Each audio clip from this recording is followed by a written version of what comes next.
Alors bonjour et bienvenue dans cette vidéo. Aujourd'hui, je vais essayer de vous expliquer comment faire une galerie d'images qu'on peut trier en fonction des catégories en HTML, CSS et puis du JavaScript. Donc voici ce qu'on va essayer de réaliser. C'est cette galerie. Donc je peux filtrer pour voir uniquement les images de la nature. Ensuite, pour filtrer, voir les images de voitures et de personnes. Pour ça, j'ai donc tout simplement créé un dossier que j'ai appelé galerie dynamique, à l'intérieur duquel j'ai mis tout simplement un dossier images où j'ai mis toutes les images dont j'aurais besoin pour créer tout simplement ma galerie. Et ensuite, j'ai créé un fichier HTML, un fichier JavaScript et un fichier CSS. Je vais essayer de générer la structure de base d'une page HTML. Donc, je mets HTML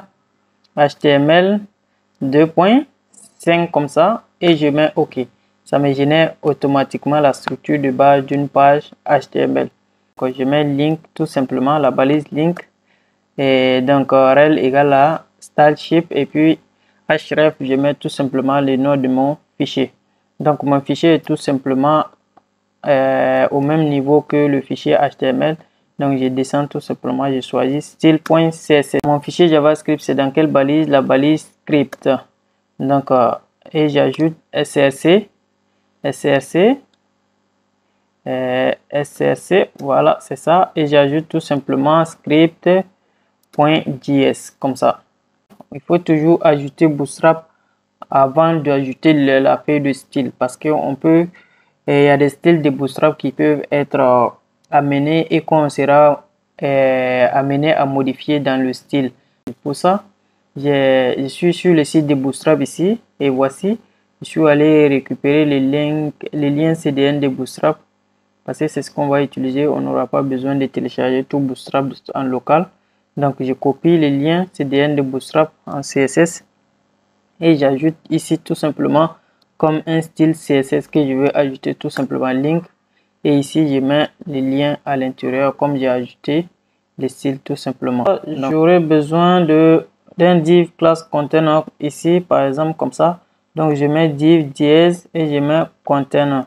Cela me permet directement de générer un div avec l'id container tout simplement. Bon, c'est point je devais mettre, mais j'ai mis dièse parce que c'est class container avec au lieu de l'id container. C'est le div qui va contenir tous les cadres en fait de mon exercice tout simplement. À l'intérieur, je vais séparer en deux autres divs. Je vais mettre une première div où je vais donner tout simplement l'id filter button tout simplement filter button comme ça filter button.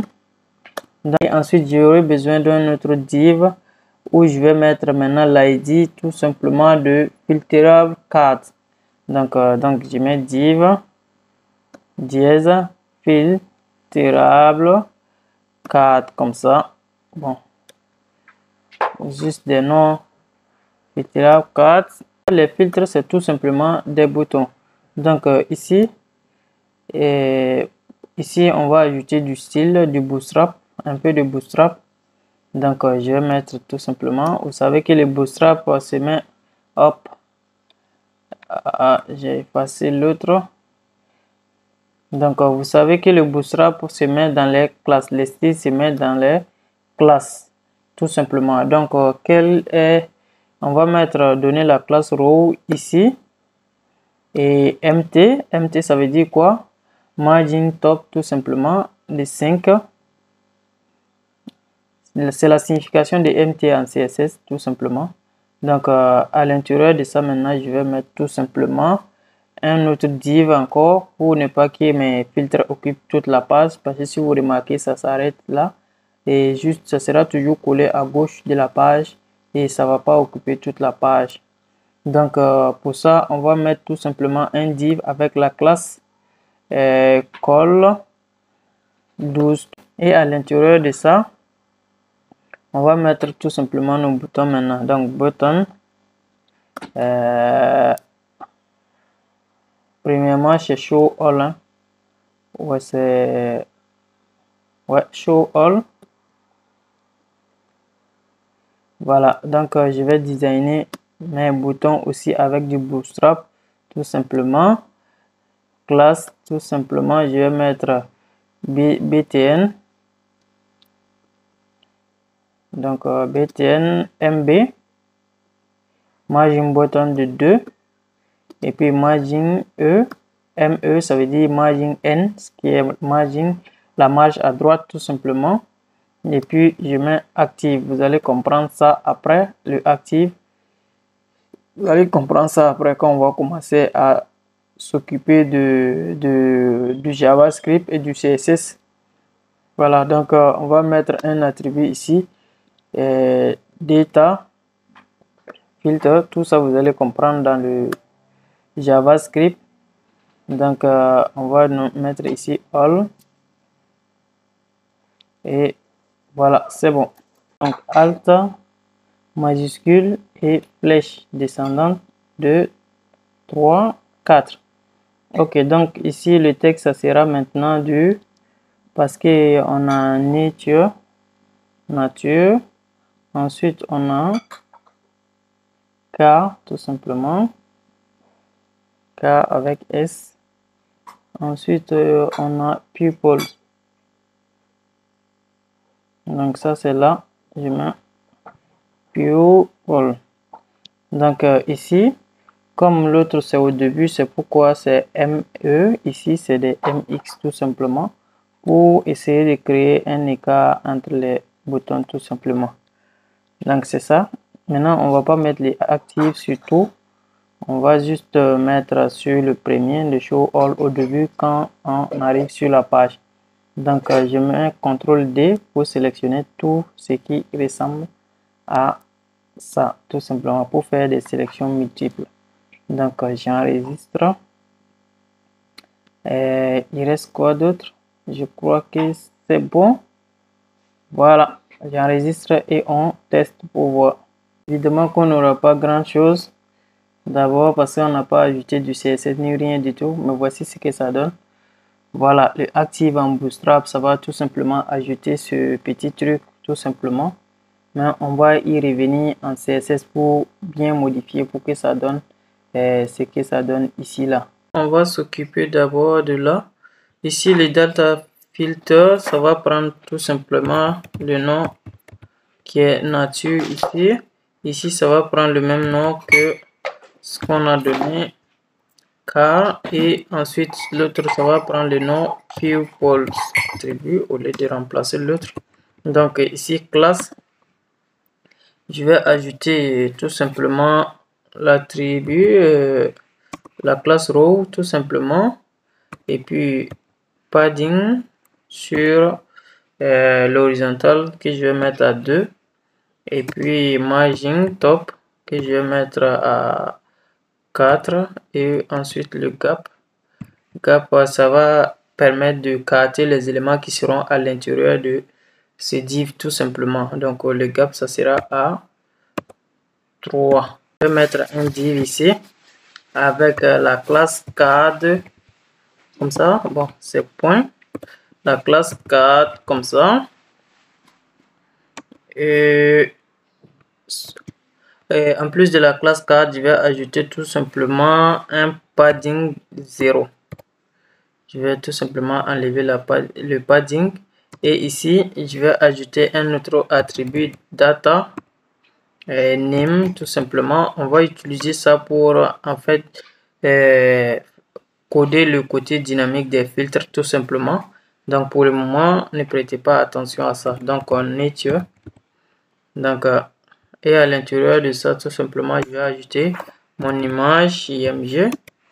Et puis la source, je vais tout simplement choisir une image de la nature tout simplement. Donc je vais mettre image, donc slash comme ça, parce que si vous voyez bien mes dossiers, la structure de mes dossiers, le dossier image est au même niveau que mon fichier tout simplement. J'ai choisi l'image nature 1 parce que j'ai mis ici, vous voyez data name nature. Donc c'est comme une catégorie en quelque sorte, mais vous allez comprendre ça après. Donc ici le alt, je peux mettre img tout simplement. Je vais mettre div classe card body comme ça. Donc card body comme ça. Je crois que c'est mieux, non? À l'intérieur, maintenant je mets un H6 comme ça pour mettre les titres à l'intérieur. H6, je vais mettre classe juste pour pouvoir utiliser ça en CSS. Donc je mets ici card text ou card title comme ça. C'est juste pour pouvoir utiliser ces noms en CSS. Donc ici le nom c'est montagne tout simplement, et ensuite un paragraphe avec la classe card text. Maintenant card text comme ça, et on met du lorem ipséité. Donc lorem ipsum dolor, voilà, et je mets 2 points comme ça. Je vais dupliquer tout simplement cette partie pour faire pour le reste.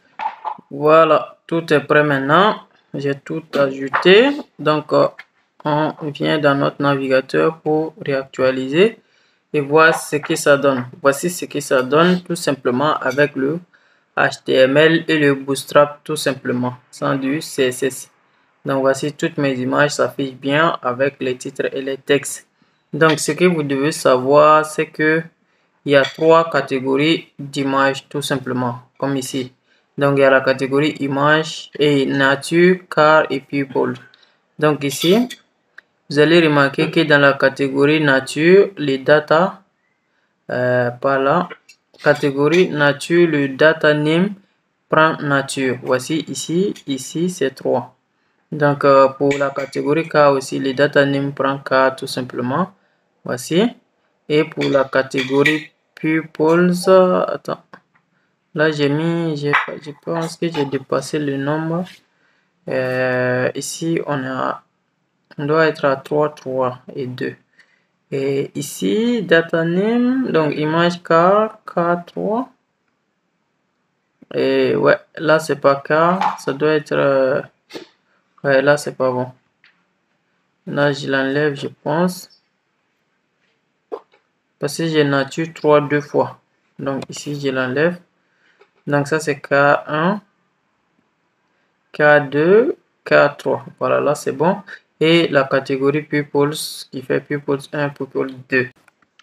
Je suis maintenant dans ma feuille de style tout simplement. Et ce qu'on va faire en premier, on va tout simplement changer la police d'écriture. Donc voici, on fait étoile. Étoile, ça veut dire sélectionner tous les éléments de la page, et la police qui est font family tout simplement, Popin sans sérif. Donc j'enregistre et vous allez voir le changement tout simplement.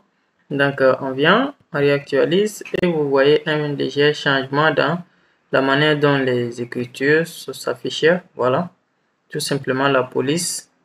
Et maintenant on va ajouter également une couleur de background également, juste pour essayer de changer un peu le background. Donc je vais mettre sur la même ligne comme ça, voilà, et ça comme ça. J'enregistre également, on va aller pas à pas.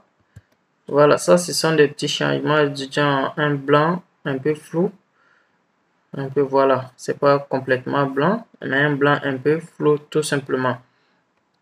Ensuite, ce qu'on va ajouter également, c'est qu'on va ajouter une largeur maximum, donc qui sera indiqué par le max 8 tout simplement. Voici le filter button, on l'avait ajouté au niveau du HTML, au niveau de filtre, des boutons de filter button, voilà, ici, voilà, je voulais vérifier ça. Vous voyez qu'ici il y a S, mais quand on faisait notre HTML on n'a pas mis les S, donc je mets les S pour ne pas qu'on se trompe également, pour que le style ne s'applique pas. Donc, qu'est-ce qu'on a fait à ce niveau? Border radius, ça c'est l'arrondissement de la bordure qu'on a mis à 3 pixels. On a ajouté un background blanc et on a ajouté un border color transparent. Donc, on enregistre et on voit le changement ensemble. Donc, ça n'a pas eu un grand effet. On va ajouter le reste des styles. Donc ça va servir à faire en sorte que au passage, la couleur va devenir un peu gris, comme cela. Voilà. Ensuite, on va ajouter ce style également, qui va faire en sorte que si on est sur un bouton, que ce bouton devient complètement gris. Donc avant c'était comme ça. Maintenant, si je réactualise encore, je vois que le bouton sur lequel je suis dessus, donc ça devient complètement gris. Voilà. Et ensuite, je vais ajouter également pour les cartes également. Donc, ceci, je crois que vous comprenez tout ça. Ça, c'est pour les cartes. Donc, width, on va définir la longueur de la carte et puis avec une bordure. Et puis, voilà. Donc, j'ajoute ça et on réactualise ici. Et on voit, voici la longueur de la carte qui a diminué avec des bordures solides et transparents. Voilà. Et ensuite, on va ajouter également OK. Donc ça va concerner quand la carte est visible ou pas. Donc ça, c'est un attribut qu'on va utiliser après pour rendre la carte visible ou pas. Donc si une classe, une carte a cet attribut, cette classe hide là, donc ça va s'appliquer le display none qui veut dire il faut faire disparaître cet élément tout simplement. Donc c'est un peu ça. Et le dernier style qu'on va appliquer, c'est tout simplement un style qui s'applique pour des écrans différents. Vous pouvez aller faire des recherches pour essayer de comprendre un peu ça. C'est pas un cours de CSS, c'est très simple à comprendre tout ça. Donc voici, c'est donc voilà. Donc c'est ce qui va nous permettre de mettre les éléments à côté, côte à côte comme ça.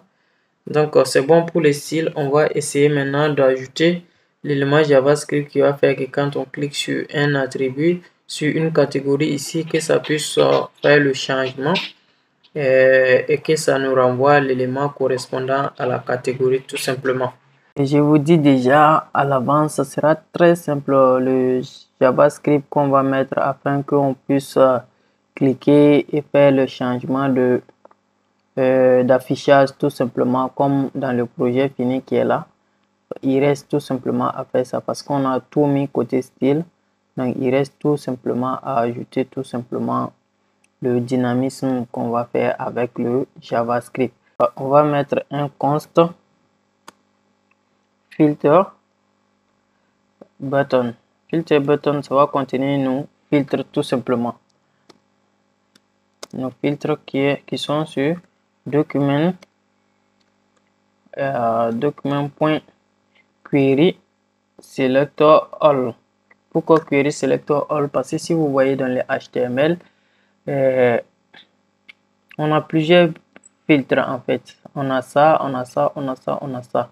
Donc pour ne pas les sélectionner un à un, on va mettre le query selector all et on va les sélectionner tous ensemble tout simplement. Donc c'est ce qu'on va essayer de faire ici.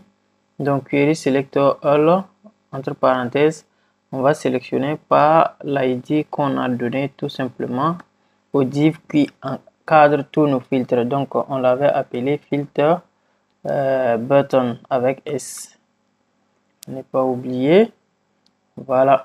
Et ensuite button pour empêcher en fait que ça sélectionne tous les boutons. Donc on donne le parent et ensuite on spécifie les types qui sont à l'intérieur, l'élément à l'intérieur qu'on veut tout simplement. Donc ça va contenir tout simplement tous les et tous les buttons qui sont à l'intérieur des filter buttons. Donc ça va contenir ça, ça et ça. Parce que voici les filter buttons ici. Donc ensuite, on va sélectionner nos images également. On va l'appeler const filtrable cards égale à document et point query selector all encore comme l'autre tout simplement, et on va mettre tout simplement choisi par le parent également qui est filtrable, qu'on a nommé filtrable card également, et on sélectionne ceux qui ont la classe card. Je crois que c'est ça, et on revient de toute façon dans le HTML pour vérifier. Voici filtrable card et les éléments qui ont et l'élément qui a la classe card tout simplement. Les éléments qui ont la classe card, voici, c'est eux là. Donc nos différents cadres tout simplement, nos images en quelque sorte. Donc c'est un peu ça. Donc on les sélectionne comme ça. Et ensuite, la fonction qui va contenir nos différentes actions, on va l'appeler tout simplement filter cards. Donc const filter cards comme ça égal, donc eux, ça va prendre eux comme d'habitude. Voilà, donc ça c'est la fonction qui va contenir nos différentes actions. Maintenant on va appliquer l'action à nos différents boutons, chaque bouton qu'on a sélectionné ici, parce que ici ça contient plusieurs boutons. Donc pour l'appliquer tout simplement, il faut les parcourir un à un. Donc pour ça on aura besoin d'un filtre et d'une boucle tout simplement.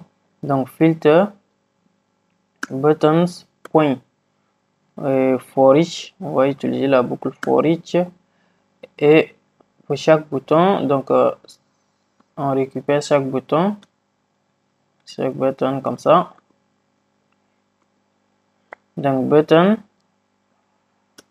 point add event listener, maintenant on va utiliser le add event listener comme ça, et on va donner le nom de l'événement et l'action à appliquer sur l'élément en question quand l'événement se produit. Donc au clic, on veut que ça applique notre action qui sera dans la fonction des actions tout simplement qu'on a appelé filter card avec S comme ça. Au clic sur un élément, qu'est-ce qu'on veut faire? On va enlever la classe active à l'élément qu'on a donné par défaut. On va sélectionner notre élément. Donc c'est filter button avec S.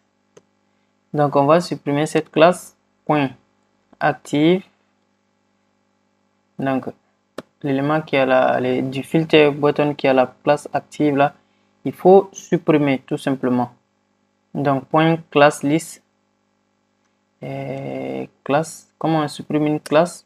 On accède aux éléments de la classe comme ça, par classe list.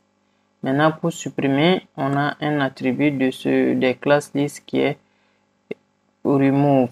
Donc point remove comme ça, et on va remove tout simplement active. On va enlever active de la liste de ces cartes tout simplement. Donc voici, donc ça va nous permettre de supprimer active de la liste des classes de l'élément show all. Donc ensuite, qu'est-ce qu'on va faire? On va essayer maintenant d'ajouter cette classe active là à l'élément qui a été sélectionné en ce moment précis. Si la personne vient de cliquer sur le bouton par exemple nature, on va essayer de mettre la classe là au niveau de nature. Si la personne a cliqué sur car, on va essayer de mettre au niveau des car. Donc comment on fait ça? C'est ce qu'on va essayer maintenant de faire. Donc document et E plutôt, parce que E représente l'élément qui est sélectionné en ce moment. Donc e.target. Donc comme si vous avez l'habitude d'utiliser les événements en JavaScript, ça doit être très familier avec vous. Donc e.target.classList encore comme l'autre, on va accéder au classList pour ajouter. Maintenant pour ajouter, on utilise l'attribut add. Donc on va ajouter à la liste de ces éléments là, et avec l'attribut add et la classe active. Voilà. Donc c'est bon, ça sera bien ajouté. Et voilà. Donc on teste ça pour voir. Donc on voit que ça change, mais pour le moment on n'a pas ce résultat qui est ici. Ça change et puis l'image aussi et l'affichage aussi est dynamique avec. Donc on va essayer de coder cela tout simplement. C'est très simple aussi, vous allez voir. Pour donc faire l'affichage dynamique de nos images, on va tout simplement les parcourir. Donc ce sera du filtre. Ce sera du filtre carte. C'est ça, je pense, oui. Point for each, comme on a fait de l'autre côté. Donc carte, comme ça. Donc pour chaque carte, qu'est-ce qu'il faut faire? Il faut vérifier si ok, if, parce que comme vous pouvez le voir ici, on va récupérer les propriétés qu'on a mis ici. Vous pouvez voir les propriétés data name égale à nature, parce qu'on va vérifier si le data name d'ici est égal au nom de la catégorie ici, le nom de la catégorie qui est dans data filter, qui est nature ici. Si le nom de le data name de l'image est égal à data filter de la catégorie, alors il faut remplacer le style hide là par show, parce que le style hide permet de faire quoi? De cacher l'élément.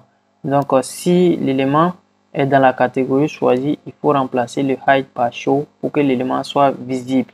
Donc c'est ce qu'on va essayer de faire ici.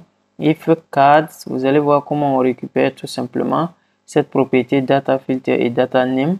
Vous aussi vous pouvez ajouter ce que vous voulez, donc c'est juste des propriétés comme ça. Donc card.data set et on accède au name parce que nous on a mis name tout simplement. Donc data name égale maintenant, si ça c'est égal à e.target, ça veut dire quoi? Ça veut dire la catégorie qui est actuellement sélectionnée. e.target.dataset encore, dataset point maintenant filter, parce que pour la catégorie au lieu de mettre data name on a mis data filter. Donc voici égal à ça, ou encore, pourquoi on met le ou? Parce qu'il y a le all qu'on n'a pas mis tout simplement en termes de catégorie. Donc ou le e.target.dataset dataset.filter filter égale tout simplement à all, parce qu'il y a ces cas là aussi à ne pas oublier. Si ça c'est vrai, cette condition est vérifiée, alors il faut retourner tout simplement return card point. On va accéder à la classe list point replace.